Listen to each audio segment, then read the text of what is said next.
ازيكم حبايب قلبي، عاملين ايه؟ يا رب دايما تكونوا بألف خير. وصفتنا النهارده زي ما انتوا شايفين كده، هو هنعمل مع بعضينا عيش الكايزر. هنعمله بطريقة سهلة وبسيطة جدا، من غير بيض من غير لبن. يعني هنعمله بطريقة مش مكلفة خالص، هما شوية دقيق وشوية مية. وهتوفري كتير جدا، زي ما انت عارفة ان انت داخلة على مدارس والحاجة غالية. فتعمليه في البيت بطريقة الأفران وبطريقة اقتصادية ومش مكلف خالص. خليكم معايا واحدة واحدة واتبعوا الخطوات اللي هقولكوا عليها. أول حاجة هنعمل حاجة اسمها محسن خبز. المحسن الخبز عبارة عن ايه؟ عبارة عن معلقة دقيق على ربع كوباية مية مغلية. تمام، هقلبهم كويس واسيبهم على جنب. نيجي بقى بعد كده المقدار بتاعي. مقدار الدقيق هعمل نص كيلو، حابة تعملي كمية كبيرة مفيش أي مشكلة، بتضاعفي الكمية اللي أنا هعملها. بحط حوالي نص كوباية مية في بولة كده، هوك عليهم معلقة كبيرة من الخميرة الفورية مع معلقتين من السكر الحبيبات. تمام كده هوك. الدقيق هضيف عليه ربع معلقة صغيرة من الملح مع ربع معلقة من البيكنج باودر. تمام كده هوك. هقلب بقى الخميرة والسكر والمية على بعضيهم، وبعد كده هنزل بالدقيق اللي عليهم الملح والبيكنج باودر، وهحط المحسن اللي انا عملته معايا لغاية كده. بعد كده بقى هعجن كويس جدا.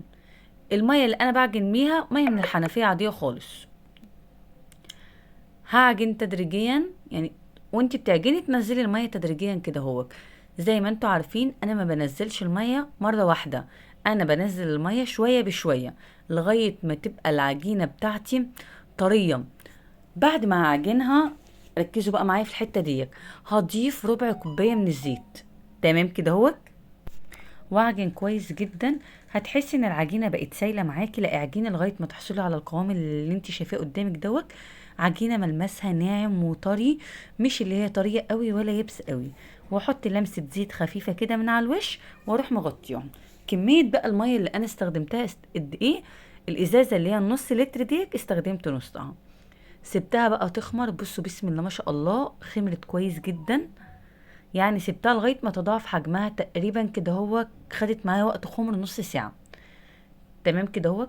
نيجي بقى للعيش الكايزر. عيش الكايزر بيبقى حجمه قد ايه عشان تاخديه صغنن كده، هو زي بتاع الافران. هتعمليه 50 جرام بالظبط، ده لو عندك ميزان. تمام. ما عندكيش ميزان هتعمليه زي القرصة الايه، الصغيرة كده هو. انا هنا كنت بوزن على الميزان 50 54، يعني كان اخر اللي هو ايه 56 جرام. تمام.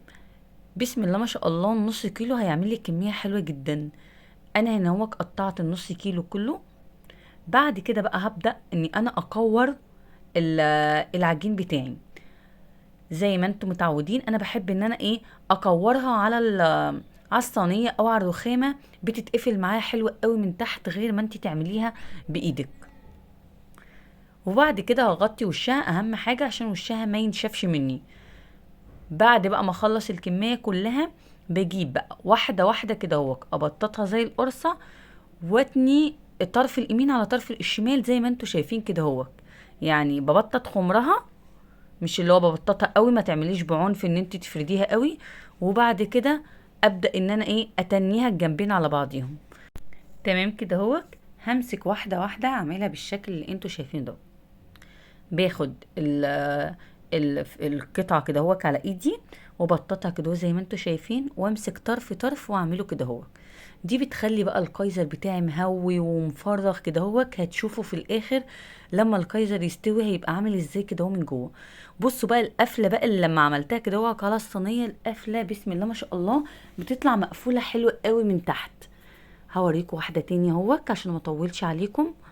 اهو بتفرديها، انا قربت لكم الكاميرا، وبجيب الطرف ده على الطرف ده كده الحركه دي زي ما قلت لكم بتخلي القيزرايه بتاعتي مهويه وحلوه جدا. هعمل الكميه كلها بنفس الشكل هعملها واحطهم ايه في صاج. الصاج ما بيبقاش مدهون زيت ولا اي حاجه خالص، واسيب الصاج بتاعي يخمر. تمام كده بعد بقى ما العيش بتاعي يخمر، ركزوا بقى في الحته دي. بجيب شويه في ميه، عليهم حوالي معلقه سكر. تمام كده مع معلقه زيت، واقلبهم كويس جدا في بخاخه بفرشه، وادهن الايه الفينو بتاعي او الكايزر بتاعي. وانا سبق وعملت الحركه دي في ال في الملطم بترش من على الوش كده هو ميه بسكر. الفرن بتعمل كده، ما بتحطش بيض خالص. مفيش فرن هيحطلك بيض على الفينو من فوق او على الكايزر او على الملطم. بيجيبوا ميه بسكر كده بسنه زيت ببخاخه وبيرشوا بيها. وبتحطي بقى سمسم، بتحطي حبه البركه، حابه تخليه ساده ده شيء يرجع لك انت. اول بقى لما بيطلع الفرن بنفس الميه اللي هي بسكر ديك وبزيت بترش عليه اول لما يطلع تمام كده اهو، وروح مغطياه بفوطه. بتبصي تلاقي بقى ايه عيش الكايزر او الفينو رد معاكي. يعني ايه رد معاكي؟ يعني رجع طرد تاني كده هو. لازم الحركه دي تعمليها، ترشي شويه ميه بسكر زي ما انا عملت وتروحي مغطياه. بصوا بسم الله ما شاء الله بقى طري خالص ازاي، طري ومفتح يعني مفرغ جدا. انا بصي هفتح لك اهوت، انا فتحت لكم واحد في الاول. بصوا بسم الله ما شاء الله، عشان تعرفي ان العجينه بتاعتك ناجحه ان انت لما تعمليها كده ترجع لك تاني.